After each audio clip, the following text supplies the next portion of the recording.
regardez cette vidéo qui vous apprend quand même une bonne nouvelle. Contrairement à ce qu'on nous dit depuis quelque temps, qu'il faudrait donc travailler jusqu'à l'âge de 70 ans, tellement les caisses sont vides. Or, nous apprenons lors de cette enquête, cette commission d'enquête, que finalement, le nombre de cotisants produisent beaucoup plus que dans les années 2000. C'est extraordinaire. Moi, j'appelle ça l'arnaque de la réforme des retraites. Vous voyez comme ils nous mentent. C'est insupportable. Écoutez et dites-moi après dans les commentaires ce que vous en pensez. Donc, celui qui parle, c'est Adrien Clouet. C'est un député LFI depuis 2022. C'est bien de mettre le nez dans le... pour qu'on nous explique. Malheureusement, j'ai pas encore la suite. J'aurais bien voulu entendre les réponses de la Macronie. Je vais peut-être trouver. Mais c'est quand même intéressant. Franchement, je suis contente d'entendre ça, de voir qu'on nous ment en fait. Littéralement, c'est insupportable.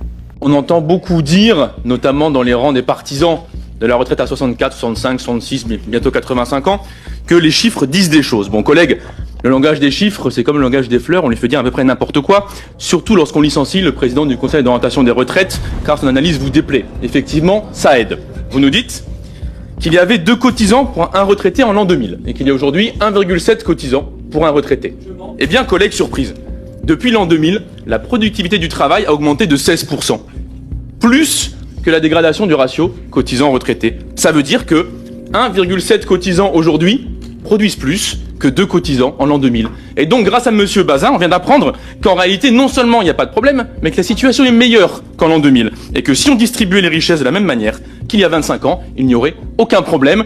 Donc, collègue Bazin, merci beaucoup pour votre plaidoyer visant à reprendre au capital ce qu'il a pris sur la période et le remettre dans les caisses de retraite. Donc, vous trouvez pas ça incroyable, ce qu'on apprend ? Non, je sais pas, dites-moi dans les commentaires. Jusqu'à quand on va nous dépouiller et nous mentir ? Alors qu'il n'y a pas de problème de financement de la retraite par les actifs. Il n'y en a pas. On vous ment. Et sans parler des fonds de caisse de retraite qui ont disparu, ceux de la CADES, ceux de la retraite complémentaire, c'est des milliards qui ont disparu, personne ne nous en parle. En fait, c'est dans une caisse de dépôt, elles sont consignées. De quel droit ? Pourquoi on oblige les gens de travailler 2 ans de plus, 3 ans, 4 ans, bientôt on va travailler jusqu'à l'âge de 80 ans, alors qu'il y a des milliards qui dorment dans une caisse de dépôt. Et en plus de ça, on apprend que les actifs, même ils sont moins nombreux par rapport au nombre de retraités, ils produisent beaucoup plus de richesses qu'en l'an 2000. Alors, dites-moi dans les commentaires, est-ce que vous étiez au courant ? Et est-ce que ça vous choque ?